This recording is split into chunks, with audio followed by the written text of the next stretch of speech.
Bienvenidos y bienvenidas a un nuevo programa. Esta, esta vez queremos darle la bienvenida. Lo hemos andado buscando a este hombre, pero nos cuesta. Al fin lo encontramos, al director de Diario Colatino, nuestro amigo Francisco Valencia. Vamos a conversar con Francisco Valencia desde el enfoque más periodístico. ¿Qué está pasando en el país? La verdad es que terminó septiembre, un mes revelador. Y empieza octubre y ya va 4 días y empezamos a ver cosas tremendas también. Entonces queremos un poco hacer la lectura y crear un par de escenarios de cuáles son en realidad los momentos que está cruzando o transitando el país respecto a la dinámica política, noticiosa, informativa, que de alguna manera debería de interesarle a la población. Francisco, gracias por estar con nosotros una vez más. Ok, Franklin, gracias. Un placer nuevamente estar en tu programa. Por supuesto, compartir con tu audiencia algunas ideas de lo que has planteado desde el punto de vista periodístico y por supuesto desde la perspectiva de Diario Colatino y por supuesto de este servidor. Pero antes, eso te iba a decir que no te mirabas, no miraba una foto No, cuando ibas al kinder. No sé, no, no sé, no no, sé si eso es un ese- mensaje subliminal, o qué sé yo, pero bien. está bien, Pues estoy ya a veo la que orden, Franklin, un placer. venís con todo, ya veo. Vamos a sacarte el jugo. Mira, Vamos a ver. vamos a ver, primero de que decirle a ustedes que esta transmisión la estamos haciendo pregrabada por la agenda de Chico Valencia. La entrevista la grabamos durante la tarde y la estamos compartiendo con ustedes a la hora tipo del programa, a las 8 p.m. Eh, Decirle y pedirles, como siempre, que nos regalen su like y que nos ayuden a compartir este contenido.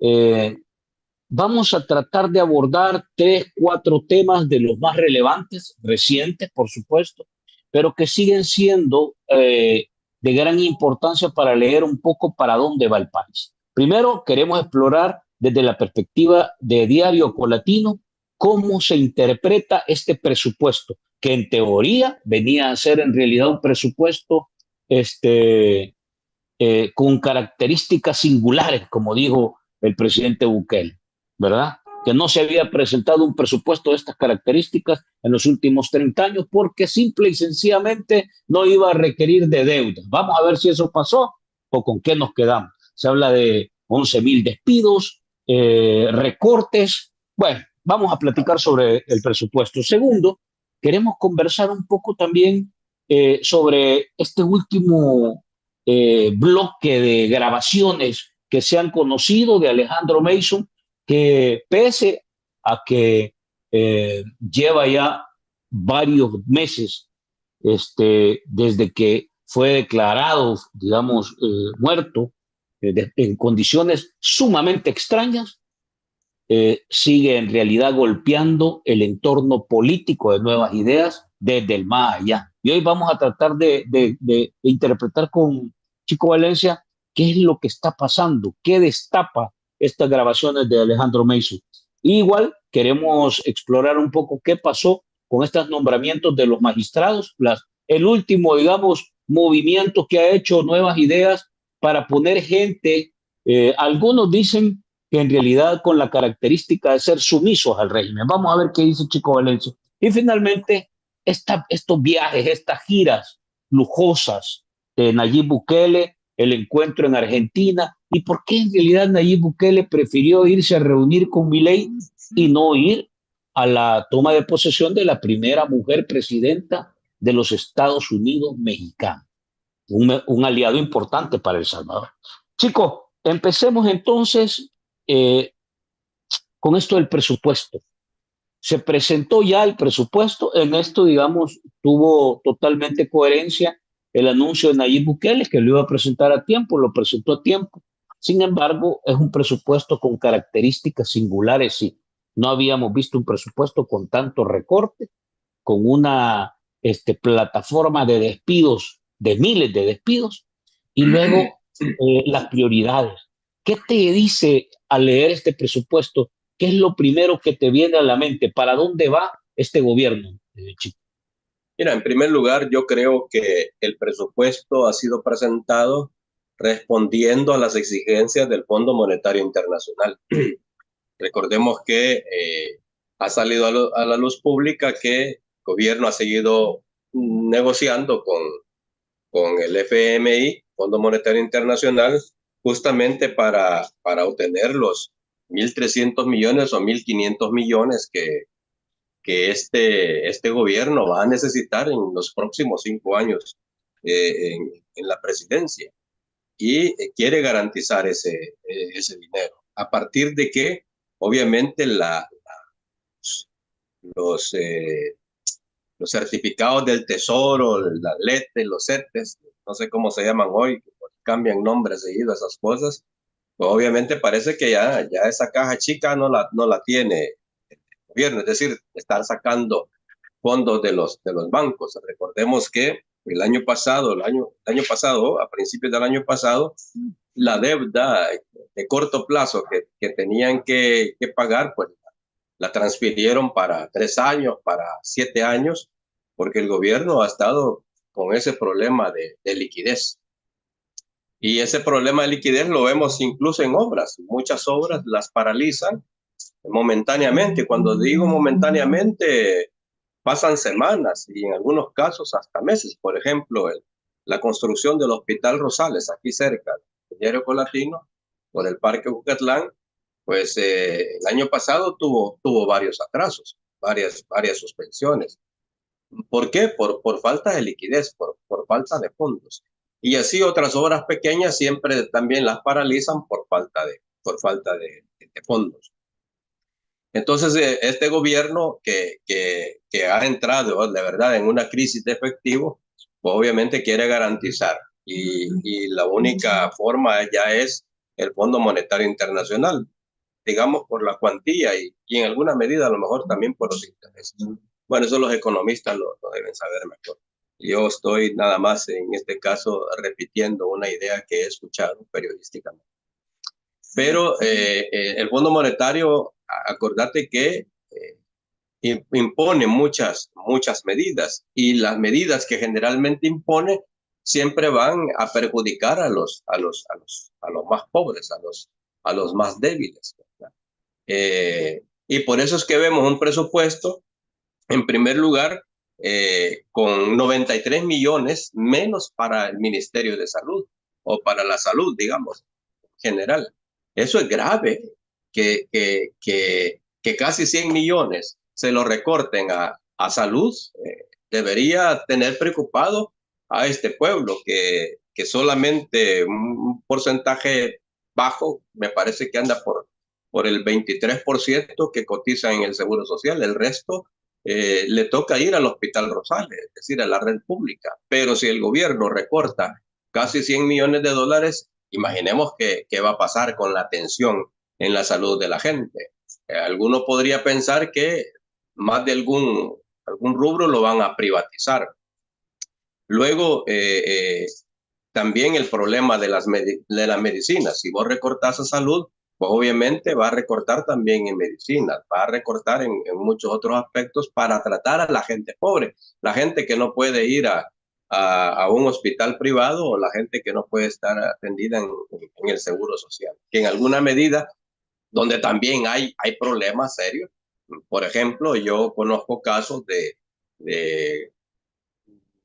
que mandan, digamos, a una cita para una especialidad a un paciente y llega y no lo atienden porque no hay médico o si se la ponen, le ponen la cita 6 meses, 8 meses después. En algunos casos hasta que la gente se muera, de esperar y no le atienden la enfermedad. O sea, el Seguro Social, a pesar de que hay fondos del cotizante, hay fondos del empresario, hay fondos, no sé si del Estado, ya no recuerdo si el Estado aporta algo, pero igual ahí el servicio es malo. Ahora imaginémoslo en el sector público totalmente, en la red de hospitales públicas, donde todo es parte del presupuesto general de la nación. Que le recorten 6 millones es grave. Grave es también, Franklin, que le recorten 31 millones de dólares al Ministerio de Educación. Cuando se supone que la apuesta principal del gobierno debería ser justamente por el orden de la educación y por el orden de la salud pública. Tenés un pueblo sano, tiene capacidad de estudiar, tiene capacidad de trabajar, tiene capacidad de hacer muchas cosas. Y si le das todas las condiciones en la educación, pues obviamente allí vas a encontrar, digamos, el futuro del país. Pero ¿qué encontramos? Encontramos reducción en esos dos rubros que deberían ser los estratégicos, las prioridades de este gobierno que está vendiendo El Salvador como un país de primer mundo, fíjate bien, un país de primer mundo. Pero ¿cómo vamos a ser primer mundo si en la educación somos casi los últimos? Hay varias mediciones de carácter internacional donde El Salvador en su parte educativa, la verdad es que anda muy mal, salvo esas alegrías que dan, por ejemplo, programas de la universidad todavía, de la Universidad de El Salvador, la Universidad Nacional, de las famosas olimpiadas de físicos, olimpiadas de matemáticas, olimpiadas de lenguaje, pero esa es una islita, eso no es El Salvador, esos son eh, jóvenes talentos, como le llaman los mismos programas, pero que son muy escasitos, pero eso no representa la realidad educativa del país. Y entonces cuando venís y te recortan el presupuesto, pues obviamente no hay posibilidad de que el país crezca. Los países crecen a partir de la salud y la educación. Vamos a la Universidad de El Salvador. La Universidad de El Salvador le dejan el mismo presupuesto de este año, pero recordemos que a la Universidad de El Salvador le deben del presupuesto del año anterior cerca de 40 millones de dólares. Entonces, debería ser todo lo contrario, sobre todo porque inclusive Bukele ha puesto, y esto es grave también, ha puesto en ofertas varias especialidades en salud en El Salvador y las está ofertando en Colombia. Como que si en El Salvador no hubieran médicos, como que si en El Salvador no tuviéramos universidades y buenas universidades, comenzando por la Universidad de El Salvador, la universidad pública, que tiene una buena enseñanza de medicina. En la Universidad de El Salvador vienen a estudiar de Panamá, vienen a estudiar de Nicaragua, vienen a estudiar de cualquier parte de Centroamérica. Y sin embargo está ofertando médicos en Colombia, por ejemplo, que ese es un escándalo y ese es, en alguna medida, es una afrenta para el gremio médico, el gremio médico de El Salvador y que debería responder diferente este gobierno. Recuerdo que en la pandemia, por ejemplo, donde murieron más de 300 médicos, si mal no recuerdo, pues el gobierno hacía propaganda con ellos los declararon héroes nacionales. Hasta la residencia presidencial les había ofrecido para que pernoctaran. Creo que nunca lo utilizaron para eso, pero en la propaganda sí lo utilizaron. Entonces, ¿cómo es posible que hoy esos famosos héroes hoy son los villanos? ¿No? Tan villanos que muchos especialistas han tenido que renunciar por las presiones del gobierno, porque no les dan lo que deben darles, entre ellos, por ejemplo, el salario. Porque es verdad, un médico que llegue a ganar por primera vez a un hospital $700 y un maquillista en la Asamblea Legislativa de alguna de las diputadas de Nuevas Ideas gana $1,200, pues obviamente eso es una ofensa. Y los médicos prefieren buscar otras opciones, generalmente privadas, para poder salir. Entonces ves un presupuesto que en lo que debería ser es lo estratégico, no lo es. ¿Dónde está lo estratégico para el gobierno? Vayámonos al presupuesto de la Fuerza Armada, al presupuesto del Ministerio de Defensa. Allí vemos, por ejemplo, cómo le han aumentado 52 millones de dólares al Ministerio de Defensa. Es decir, para mantener soldados, para mantener un estamento militar mejor que inclusive la Policía Nacional. Que por cierto, si en tema de seguridad la apuesta debería haber sido la Policía Nacional Civil. Pero ¿qué tenemos en la Policía Nacional Civil? Que hoy depende del Ministerio de Justicia y Seguridad, y a ese ministerio le han recortado 15 millones de dólares. Entonces, ves un desbalance, inclusive en términos de seguridad, porque mientras al Ministerio de Defensa le dan 50 millones de dólares más, al Ministerio de Seguridad Pública le restan 15 millones, lo que va a afectar directamente a la Policía Nacional Civil. Entonces, ves vos que la prioridad entonces es, en primer lugar, lo militar, los soldados. Seguramente va a incrementar soldados, va a incrementar en la compra de otro tipo de armamento que aquí no se utiliza. Sí. Quiero hacer un paréntesis para recordar lo siguiente. ¿Vos te acordás que cuando Bukele violentó la Asamblea Legislativa, aquel famoso 9 de febrero, la justificación era que la Asamblea en aquel momento se negaba a entregarle, no sé si aprobarle 103 millones de dólares para defensa, para la policía sobre todo, por armamento? Bueno, han capturado 80,000 supuestos pandilleros y en ninguna captura hubo enfrentamiento con los pandilleros. Lo que significa que armar a la policía, armar al ejército en aquel momento, porque Bukele decía, los delincuentes tienen mejores armas que la policía, tienen mejores armas que el ejército. Y han pasado más de 2 años. Ayer, por cierto, volvieron a aprobar una prórroga más del estado de excepción y en estos más de 2 años de persecución, lo que ellos llaman guerra contra las pandillas, no ha habido ningún enfrentamiento. Entonces, no necesitas más soldados, no necesitas más armas y entonces, ¿por qué? ¿Por qué aumentarle el presupuesto? Obviamente eso tiene mensajes claros. Y es que este gobierno le va a apostar en estos próximos 5 años a la represión. Y en la represión siempre son más útiles, siempre son más exitosos, obviamente, los soldados. Porque el soldado no tiene la formación que tiene un policía, a pesar de que esta policía a mí me tiene muy decepcionado, porque esta policía hoy se ha convertido también en violadora de los derechos humanos, tal como le demuestran diversos informes. Pero los maestros en violaciones de los derechos humanos van a ser siempre los soldados. Y esa es la apuesta de Bukele. Bukele odia a la Policía Nacional, no lo dice, pero es verdad. Ese lloriqueo que tuvo, por ejemplo, por la muerte del director de la Policía Nacional, un hombre que venía de los Carabineros de Chile, por lo tanto su formación era militar, pues obviamente yo no creo en esos llantos de sirena de Bukele con respecto al director. Que por cierto, voy a hacer otro paréntesis, por cierto, no han dicho en qué ha terminado la investigación sobre la caída de ese helicóptero donde murió a alguien que lo hubieran querido matar, que es a Cotto, ¿verdad? Porque Cotto tenía mucha información, al igual que la tenía Alejandro Meizo, de quien vamos a hablar más adelante. Pero decía, la Policía Nacional nunca le ha apostado a Bukele. ¿Por qué? Porque es producto del acuerdo de paz y Bukele quiere meterle en el imaginario colectivo a los salvadoreños que fuera de El Salvador que el acuerdo de paz no sirvió para nada.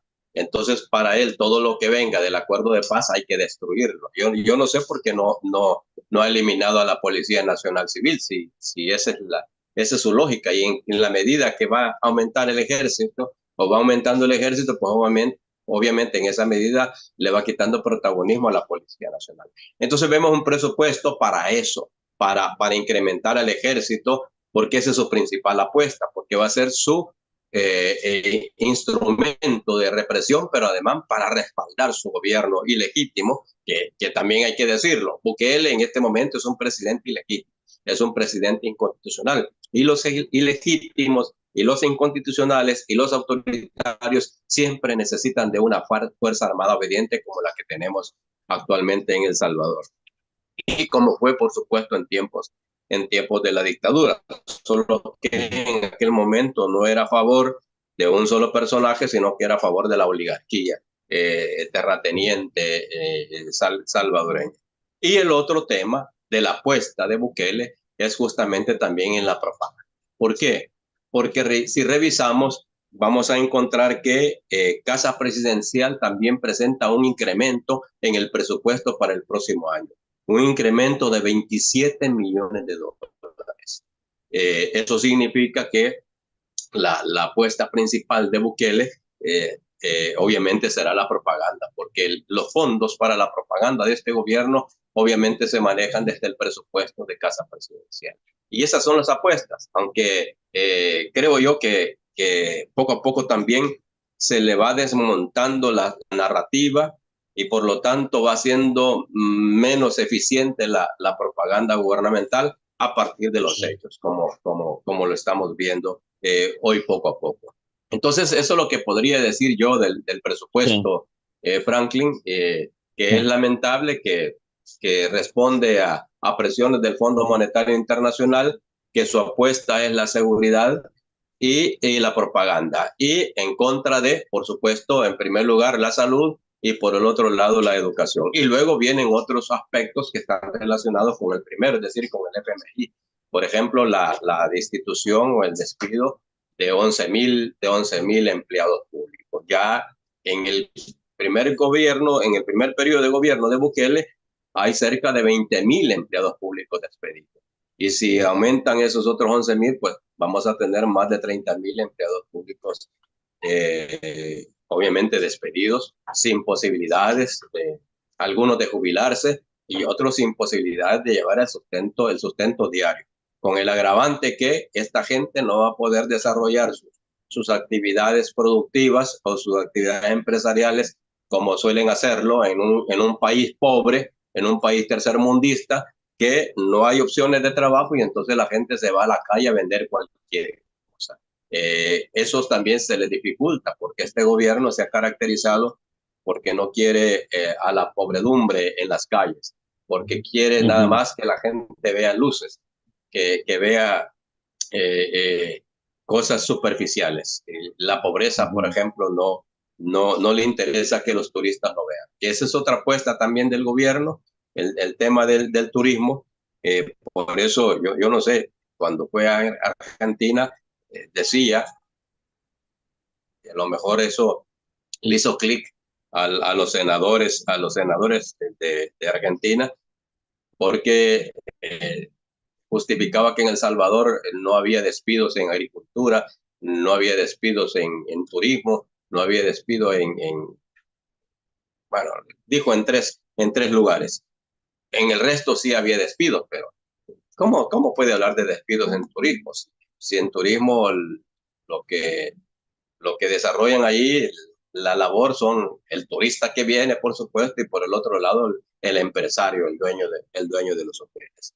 El Ministerio de Turismo hace muy poco ahí. A lo sumo lo que ha hecho este gobierno y que lo seguirá haciendo es crear leyes para evitar que los empresarios en el turismo no paguen impuestos, que es grave, por cierto, para el país.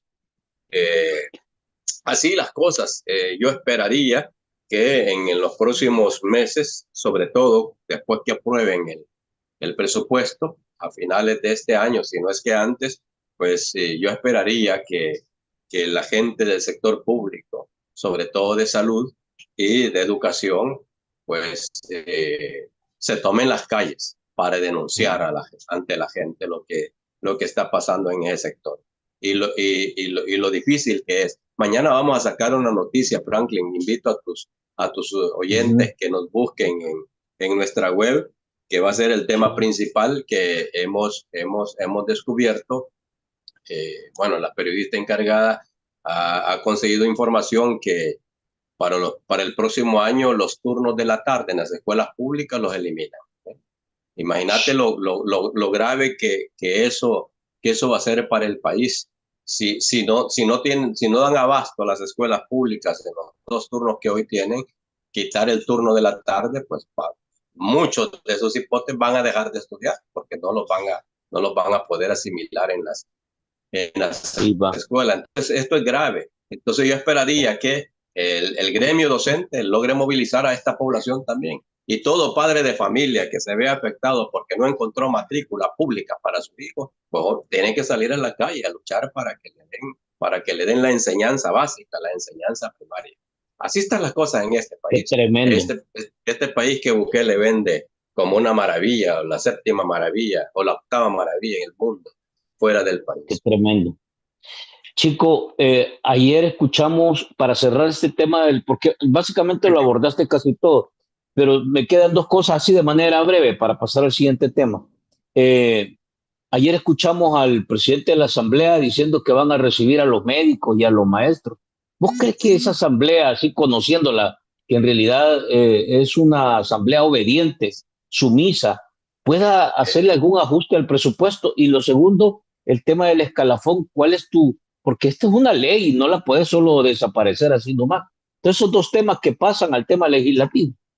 Bueno, primero lo que dijo Castro, en efecto, que iba a recibir a los médicos y que iba a recibir a los docentes, gremios bueno, no sé si dijo docentes, pero que esos sectores los iba a recibir. Pero él mismo dijo que al final, obviamente, van a aprobar lo que el Ejecutivo necesite.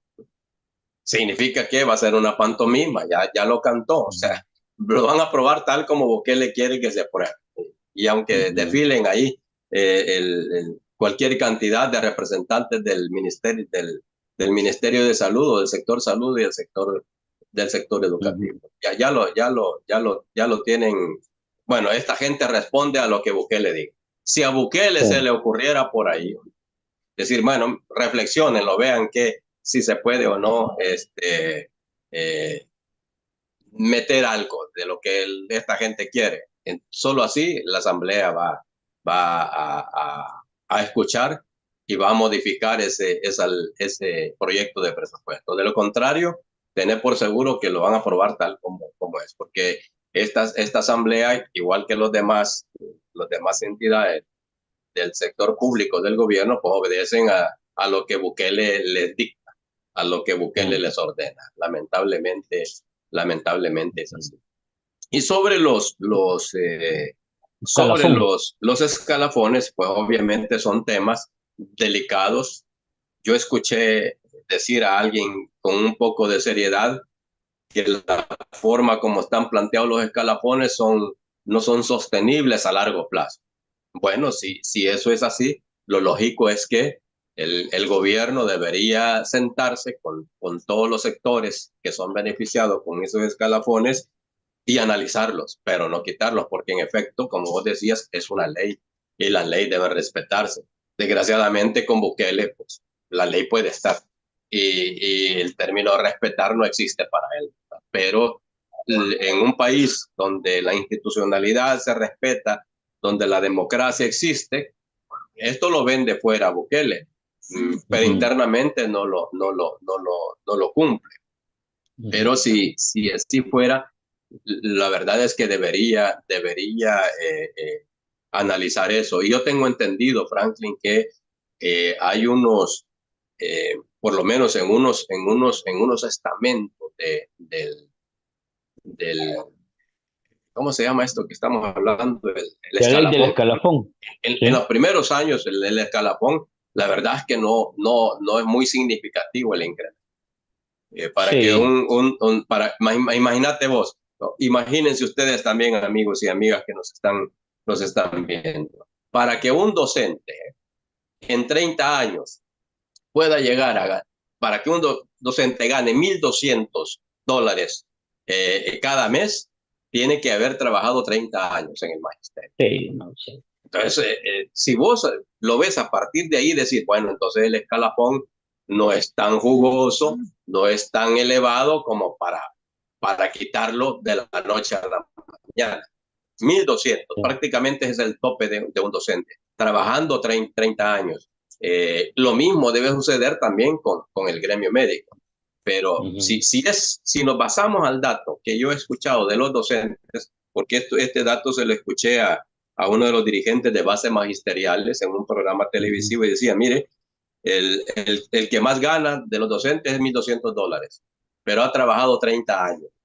¿Por qué? Sí. Porque todo el resto entra ganando 500, 600, $700. Y para llegar Bueno, con el escalafón a 1,200 son 30 años. Ahí te puedes imaginar la miseria que significa el escalafón. Por lo tanto, me parece injusto que lo quiten, a sabiendo que lo máximo que puede ganar un docente, el que forma un país, el que educa a un país, el que educó a Nayib Bukele, aunque creo que lo mal educó, pero igual, ese es otro tema. Tiene que pasar tantos años para poder ganar $1,200. La verdad es que es para pensar eso y decir, miren, lo que está haciendo este gobierno, solo que hoy lo está diciendo públicamente por primera vez, porque de hecho, hace 3 años debieron haber analizado el escalafón y no lo hicieron. O sea que está congelado desde hace más de 3 años. Sí, todo Hoy el solo periodo. lo que han hecho es anunciarlo para el futuro. Es decir, para que no presionen, para que no estén exigiendo nada los gremios de educación y los gremios de salud pública, porque si no les van a echar a la Fuerza Armada. Ese creo yo que es el mensaje cuando el ministro de Hacienda ha dicho que el escalafón está congelado. Chico, pasemos al siguiente tema. Hace poco acabas de publicar Héctor Silva a partir de varias plataformas y lo retoma el periódico El Faro, los nuevos audios, un nuevo paquete de audios donde Alejandro Mason deja evidencia de temas relevantes y además preocupantes. Pero ahora aparece como protagonista el hermano de Nayib Bukele y el primo de Nayib Bukele. Ya escuchaste estos audios y en realidad, Sí, ¿qué señales te dan del tipo de gobierno y del tipo de personas que están al frente de la política en el país? bueno, dos cosas, ¿verdad? Aquí sabemos que quien gobierna es el clan Bukele. Y allí podemos ver a partir del último audio que se ha revelado que el tema económico en el gobierno lo está manejando Ibrahim se llama, ¿verdad? Ibrahim Uh Bukele -huh. o algo así. Uno de los hermanos Bukele. Él es como el que está en la parte económica. Y podemos ver cómo la parte económica del país lo están manejando, obviamente, a partir de cosas sin planificar, de, de deseos estrictamente personales que a la postre van a afectar, o están afectando ya al país. Me llama la atención, por ejemplo, que en una plática deciden, por ejemplo, el tema del Bitcoin, aunque a la gente le hicieron trampa, porque en ese audio el hermano, el presidente Bukele, dice que a la gente hay que darle $50. Y si vos te recordás, le dieron $30 para que aceptaran el tema ese. Eso es un elemento grave. ¿Por qué? Porque con regalías de dinero que no es de ellos, con regalías de dinero que el Estado debió invertir en medicinas, debió invertir en hospitales, debió invertir en las escuelas. Recordemos que a las escuelas, con el gobierno de Bukele, le dan $1,500 un millón de dólares, no, $1,500, perdón, $1,500 Sí. al año. Esa cosa es tremenda. Pero ¿cómo decidieron ocupar $200 millones para regalarlo a la gente? Para que aceptara la idea del Bitcoin en el país. Eso es grave. Y no solamente, no pensaban darle 30, sino que darle $50. Ahí hay algo. Seguramente dieron 30, pero en los documentos que son secretos, que son confidenciales, a lo mejor mantienen los $50, por lo tanto alguien se llevó $20 de los 50 que habían propuesto en esa charla, en esa plata. Y dos, la forma como van a respaldar el Bitcoin, que es grave. Es decir, un activo digital que representa muchos peligros por los altibajos, etcétera, pero dicen con todo descaro, miren, lo vamos a respaldar con letes y setes, es decir, Sí. con préstamos de los de corto plazo, ni tan siquiera de largo plazo como se suponía, sino que los de corto plazo que se paga más intereses. La verdad es que eso es grave. En este país, si la fiscalía, si la fiscalía funcionara, obviamente este es el momento que deberían estar investigando por lo menos al hermano del presidente Bukele, que es el de la idea y además el que al final es el que decide y decidió sobre el Bitcoin. No fue ni siquiera Bukele, sino que fue su hermano. Estos audios yo esperaría, Franklin, que se sigan sacando, porque eso nos permite que la ciudadanía se dé cuenta en manos de quién estamos, cómo nos gobiernan y quiénes nos gobiernan. Eh, no sé si los que nos escuchan van a estar de acuerdo conmigo, pero la verdad es que tenemos un gobierno que actúa como mafia. Esas formas de decidir el Bitcoin y otras cosas, la forma de decidirlo son decisiones de mafia, ¿no?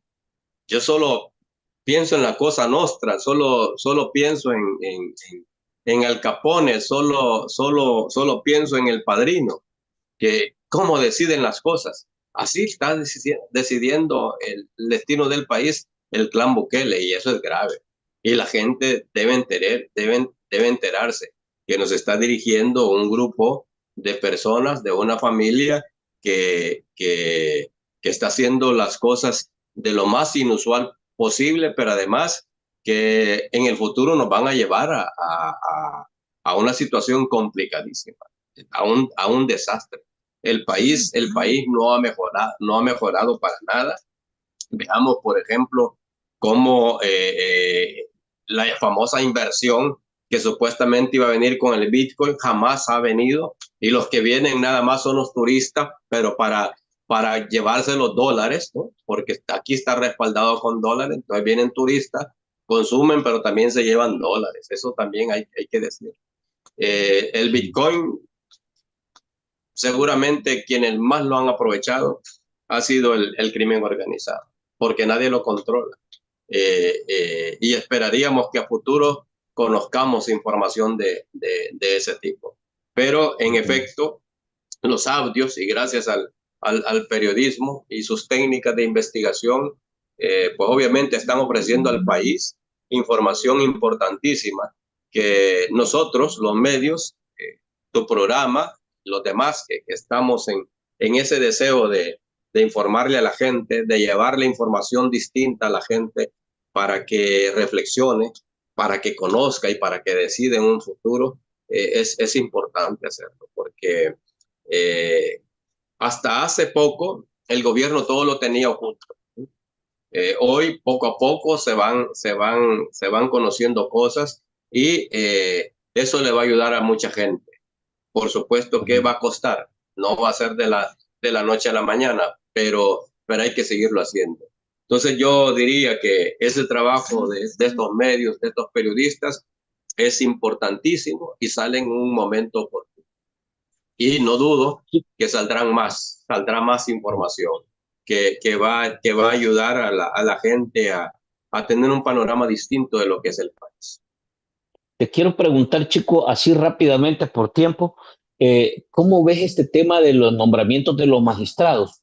Y en especial el del Tribunal Supremo Electoral, donde al final de cuentas logramos enterarnos a partir del periodismo investigativo que la actual presidenta y la que fue nombrada al final por la Asamblea Legislativa es familiar de los Castro Sol. Pero además, para hacerte la conexión de los de dónde venimos, es que en estas grabaciones de Alejandro Mason hay una parte de los audios donde el primo de Nayib Bukele y el hermano de Nayib Bukele hablan de cómo hacer fraude del último proceso electoral. Y ahora lo que vemos es a una familiar de los Castro Sol, del presidente de la Asamblea y de la viceministra de Vivienda, al frente del Tribunal Supremo Electoral. ¿Cómo ves esta cuestión Sí, que ha hecho la Asamblea es, Legislativa? eso se me escapó comentártelo. La verdad es que, pero cuando te dije que la fiscalía, ¿no? Si fuera independiente, esta es hora que deberían estar investigando al hermano de Bukele, no solamente por el tema del manejo del Bitcoin y todo eso, sino justamente por lo del fraude electoral. Y es que ellos, mira, ellos siempre trabajaron en eso, incluso en otros audios se ha conocido de el tema de las pandillas. Las relaciones con las pandillas tuvieron que ver mucho con el resultado el primer resultado electoral cuando Bukele va a la presidencia. Eso no le quita, obviamente, que mucha gente se encantó con, no con la oferta electoral, porque Bukele no presentó ninguna oferta electoral. Si vos te acordás, fue muy poco cosas relevantes que dijo públicamente. La única vez que dijo algo interesante fue en la UCA, ¿no? Que no cumplió nada de eso. Por ejemplo, en la UCA dijo que en este país, si él llegaba a la presidencia, van a pagar más los que ganan más, ¿no? Y que bueno, aquí ya sabemos que hay 160 familias que se llevan el 60 o un poquito más del 60% del Producto Interno Bruto y están pagando lo mismo que nosotros. Es decir, los frijoles lo compran a $5, pagan el mismo 13% del IVA, igual que nosotros. O no sé si los ricos comen frijoles. Yo, como soy pobre y siempre he comido frijoles, creo que todo el mundo come frijoles. Pero Bukele no cumplió eso. Y no cumplió tampoco sus ofertas extrapolarias, como el famoso aeropuerto, que hoy acaban de aprobar préstamos para eso, por cierto, 300 millones de dólares, que por cierto, eso no lo tocamos, fíjate que en el tema del presupuesto, porque dijo Bukele que por primera vez, jactándose en 30 años, dice, el presupuesto irá financiado y sin préstamo. Lo que no dice que hace trampa. ¿Por qué? Primero, porque si vos te fijas en las últimas 2 semanas, la Asamblea Legislativa ha como corroborado el, el, el, el ingreso al presupuesto general de la Nación, o ha aprobado el ingreso al presupuesto general de la Nación para este año, cerca de 1.600 millones de dólares. Muchos de bonos. O sea que vendieron los bonos. Eso se aprobó hace rato, pero hoy ya tienen la plata y lo van a incorporar o lo han incorporado a este presupuesto. Sabemos que esos 1.600 millones de dólares no los van a gastar en 3 años. Si este gobierno en algunas instituciones gasta el 55%, en otras el 40% y otros el 30% del presupuesto. ¿Qué significa entonces esto? Que estos 1.600 millones no se los van a gastar. Entonces los van a tener disponibles para el presupuesto del otro año. Es decir, no van a hacer préstamos en los primeros 3 meses del otro año porque van a tener como respaldo los préstamos que hicieron antes. O sea, los préstamos los hacen antes para el presupuesto futuro. Esa es la animalada de este gobierno y ellos se creen muy listos por eso. Pero hay que decírselo a la gente para que la gente no crea que de verdad van a ejecutar un presupuesto a partir de impuestos. Eso no es verdad. Y seguramente no le va a alcanzar porque este gobierno es despilfarrador. Y entonces a mediados del otro año van a estar urgiendo de préstamos. Pero además el ministro y el mismo Bukele dijo que no iban a necesitar préstamos para el gasto corriente. Significa que sí para inversión. Entonces van a inventar inversiones y para hacer préstamos para ellos. Estoy seguro que así va a suceder y entonces el país va a seguir endeudándose más en los próximos años. Porque es la forma de trabajar de este gobierno. Sobre los Con magistrados, respecto a los ¿cuál es magistrados, tu opinión? mira, allí primero hay que leer lo siguiente. En primer lugar, ninguno de los abogados que creyó en el proceso de elección para los 15 candidatos, ninguno de esos 15, de los 9,000 abogados que fueron a votar, ninguno de esos 15 es magistrado. Todos vienen de la terna que envió el Consejo Nacional de la Judicatura. ¿Qué te dice eso? Lo que te dice es que han puesto a la gente que está comprometida a seguir aceptando lo que Bukele les ordene en la Corte Suprema de Justicia. Es decir, no hay ningún independiente. Pero es más, la gente un par de abogados, o 3 si mal no recuerdo, que fueron consultados en la Asamblea Legislativa, o entrevistados, mejor dicho, en la Asamblea Legislativa, fueron críticos, y de esos ni se supo cómo había, qué había pensado, cómo los calificó la comisión que estaba haciendo eso. ¿Por qué? Porque no necesitaban a alguien que sea crítico. Y estos, si escuchás, si cada uno de los que nos está escuchando fuera a buscar los archivos de las entrevistas que le hicieron a esta gente, todos, todos aceptando, en primer lugar, que el estado de excepción es necesario. Todos Sí. diciendo que la reelección es legal, es legal. Mira, dos situaciones suficientes como para decir estos son más de lo mismo. Estos Sí. responden a los intereses de Bukele, independientemente que sean académicos, que sean docentes, que vengan de la Universidad de El Salvador y que tengan ahí todo un palmarés. Pero cuando han dicho que están a favor de la ley del estado de excepción, cuando han dicho que estaban a favor de la reelección presidencial, eso te dice la verdad, qué intereses van a defender, que no son los intereses del pueblo, sino los intereses de Bukele, los intereses del gobierno. Chico, para cerrar, vimos a Nayib Bukele, de hecho, en el mismo ciclo, mientras la presidenta, la electa, digamos, asumía posesión, en México, la primera presidenta mujer de México que asumía posesión, Nayib Bukele había acordado con Milei reunirse allá en Argentina.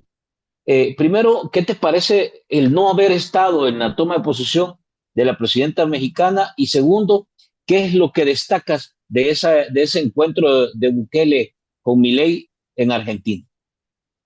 Mira, yo en primer lugar, si la invitación no llegó de parte de México, eh, yo hubiera hecho cualquier esfuerzo por estar en esa toma de posesión por dos razones. La primera, que es histórica. Una Pero mujer sí, por pero sí, primera vez. chico, solo para despejarlo, sí estaba la invitación, porque en una nota que aparece de Cancillería de México, aparecen que los únicos que no habían confirmado era El Salvador y creo que Nicaragua, no sé quién más. Pero ya estaba, Eso, y dice eh, que de Centroamérica habían confirmado Guatemala, Costa Rica, etcétera. Entonces sí no, hubo no, invitación. ok. Qué bien que lo aclara. Yo no me di cuenta de eso. Pero digo, yo hubiera hecho un esfuerzo por estar. Primero, porque es histórico que México, después de 200 años de independencia y de gobiernos, todos masculinos, que llegue una mujer es importante para la historia. Segundo, acordemos que México es el paso natural, obligatorio de los migrantes, y El Salvador todos los días suma migrantes. ¿Por qué le fue a decir allá a Argentina que los salvadoreños que se fueron por la guerra civil y luego por la guerra de las pandillas, hoy que Salvador es seguro, todos los salvadoreños quieren regresar? Eso no es verdad, por cierto, es falso. Lo que es verdad es que mucha gente, a pesar de que es Bukele el presidente, a pesar de que él está vendiendo un país de las maravillas, un país cool, la gente está yéndose para México. Bueno, ayer la presidenta de México estaba lamentando la muerte de varios migrantes, entre ellos parece que hay salvadoreños. Hasta hoy, Cancillería, no sé si a última hora ha dicho, pero la Cancillería salvadoreña no ha dicho nada, por ejemplo, de los salvadoreños que pudieron haber muerto en manos de soldados mexicanos ayer cuando atacaron un vehículo repleto de De migrantes. migrantes. Bueno, eh, El Salvador, el presidente de El Salvador debería estar más de la mano con México justamente por esa realidad, por cómo proteger a los salvadoreños que van buscando el sueño americano. Fíjate qué cosa, ¿verdad? Que todos los días hay salvadoreños que van buscando el sueño americano en vez de estar buscando el sueño de Nayib Bukele, ¿verdad? Huyendo del sueño de Bukele, huyendo del mundo ficticio de Bukele. Entonces debería estar preocupado y no irse para Argentina, donde obviamente no se va a lograr mayor cosa. Argentina Lo único que se parece, lo que se parece entre Milei y Bukele, y a lo mejor eso es lo que los une, es que los dos están destruyendo el país. Argentina, con Milei, el 52% de la población ya está en pobreza. Con Bukele en El Salvador hay 200,000 más salvadoreños en pobreza.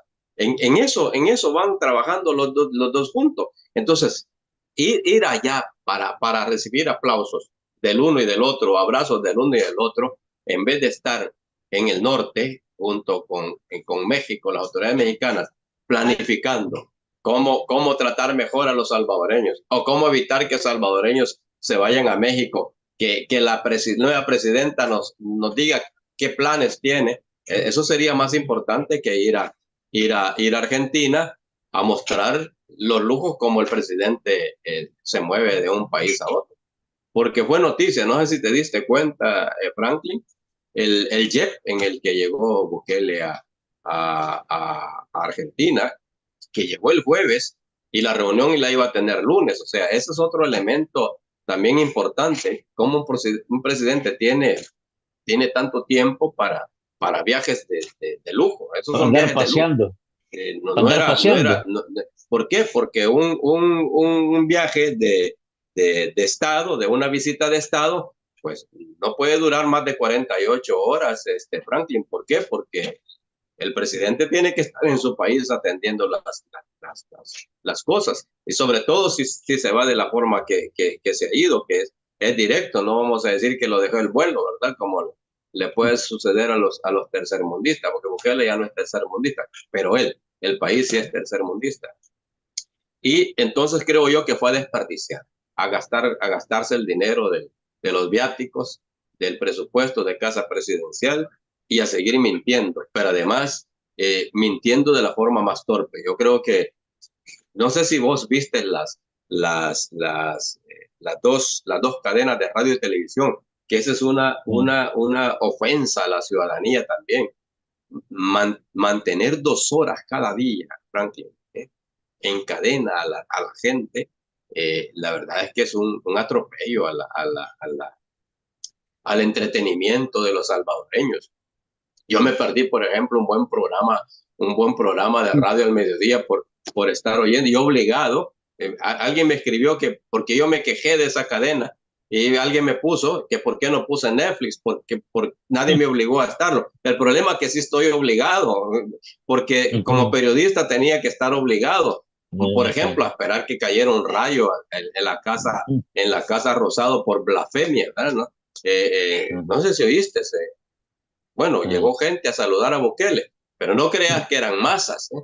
¿Eran qué? Una treintena de gentes, y entre esa treintena una señora que le dice Mesías a Bukele. Y dije, Dios, si de verdad estuviéramos en tiempo santo, aquí cayeron rayos por blasfemia, ¿verdad? Pero no cayó, y por eso estaba viendo la cadena de La radio y cadena. televisión. Además, por lo que podría haber dicho alguien de Argentina o el mismo Bukele. Pero cuando le tocó hablar Bukele, le digo, a mí me dio vergüenza ajena, ¿no? Oír hablar a Bukele. Me dio vergüenza ajena. ¿Por qué? Porque dijo tantos disparates, tantas mentiras. Y de verdad, y aquí yo siempre te lo he aceptado a vos, que lo que sí es cierto que la gente admira es el tema de las pandillas, que ya no los ves en las esquinas, que ya no los ves en las colonias. Pero ese discurso ya no puede seguir ser el discurso principal de un mandatario cuando sale en una visita oficial. ¿Por qué? Porque ¿qué le va a vender a los argentinos? Si los argentinos son atropelladores de la ley, con mi ley son atropelladores de la ley, ¿qué le va a enseñar Bukele a alguien que es igual? Nada. Y si va a otro lugar donde respetan la ley, pues tampoco va a hacer caso. Entonces creo yo que son viajes más de placer que viajes que le puedan servir al país.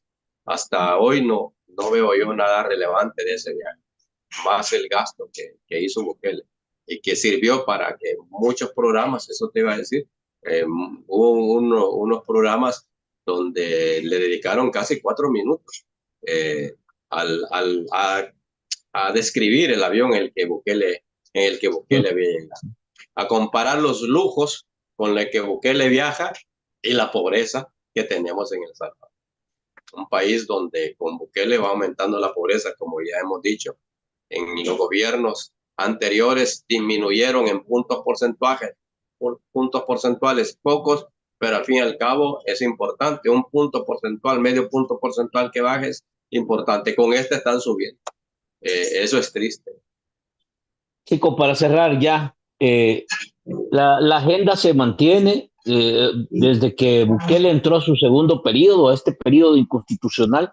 Francamente, como que el plano público no lo ha tratado bien. Y septiembre está abriendo igual, porque hoy los audios de las grabaciones de Mason aparecen hoy, en los primeros días de septiembre. Entonces tú ves que se está golpeando, digamos, porque la dinámica de Bukele se tropieza entre tanta mentira y eso le está empezando a generar ya costo, o lo ves que en realidad sigue impoluto, sin despeinarse, No, y la gente todavía no, alabándolo. ¿Cómo ves esa cuestión? Para ir hay, cerrando, una reflexión final. hay alabadores, indiscutiblemente, y lo sabrá siempre, ¿no? Como alabadores tuvieron Saca, Flores, Funes, van a tener siempre alabadores. Pero cada día, fíjate, cada día en la medida que salgan estas revelaciones, cada día habrá menos gente que avala. Y de uno en uno van a sumar, así como la opinión pública. La opinión pública nace con el criterio de uno, que luego la comparte otro y así se va multiplicando. Se va generando opinión pública. Lo mismo está pasando con Bukele. La narrativa de Bukele ya no es predominante. Hoy Bukele tiene que ir a la defensiva. Hoy Bukele está a la defensiva.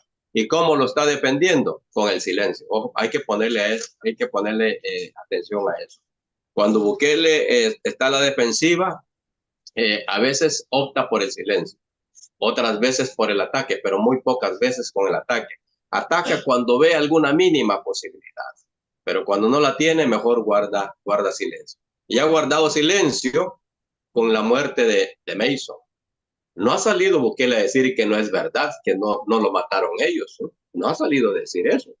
No ha salido a desmentir a los hackers con el tema de los sueldos exuberantes que tienen algunos. No ha salido a desmentir estos audios. El único que se atrevió a decir que se trataba de la inteligencia artificial fue Ernesto Castro, pero lo dijo de tal forma que obviamente nadie se lo creyó. Y Sí, luego no lo toman en serio. los que están viendo no saben que ese tipo de audios pueden someterse a ciertas pruebas para demostrar que no hay manipulación, que no hay inteligencia artificial, que hoy es muy fácil gracias también a las tecnologías. Entonces, yo veo hoy que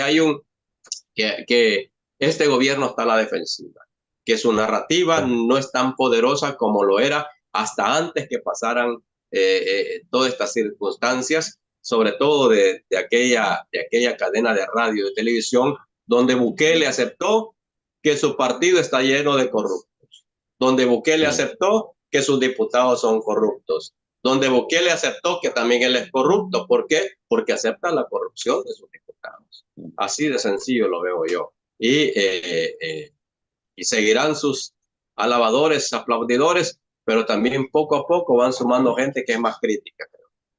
Fíjate que tienes razón con esto del silencio, porque hay tantos temas. Yo creo que la cola le va creciendo. No sé si le crece más la nariz o la cola, Ambas pero cosas. no dijo, si guardó silencio con Coto de Cosavi, después de haber felicitado al fiscal.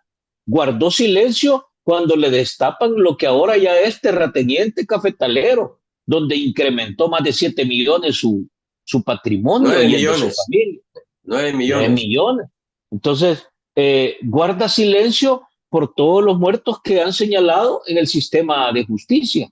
Guarda silencio por los centros penales, quiero decir. Guarda silencio por liberaron al croquis y a todos los cabecillas de pandilla. O sea, en realidad tiene tantos silencios que ya francamente se le va haciendo larga esa cola. En algún momento va a tocar que rendir cuentas, chico.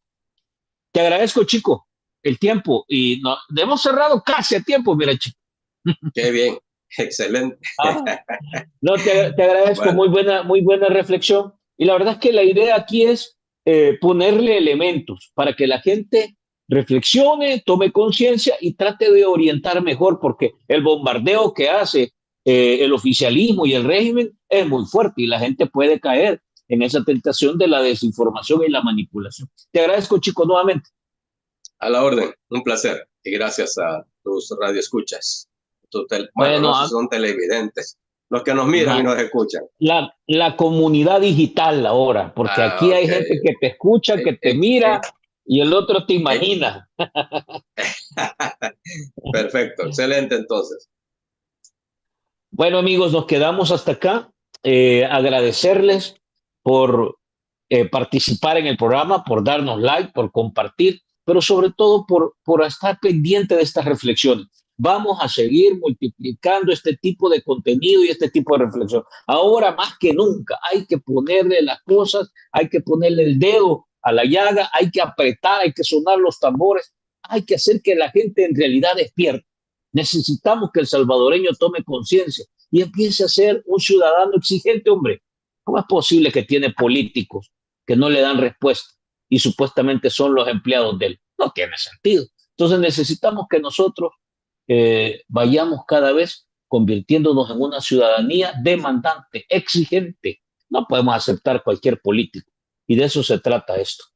Nos quedamos hasta acá. Les recuerdo, mañana tenemos virales al mediodía y en la noche vamos a conversar con concejales de distintos municipios de San Salvador Centro, de la Libertad Sur y andamos viendo si podemos conectar con otro de la zona del departamento de San Salvador. Vamos a ver qué está pasando en los municipios. ¿Por qué están reservando información los alcaldes? ¿Por qué en realidad no están haciendo obras? ¿Qué pasó con eso? ¿Cómo van las deudas municipales?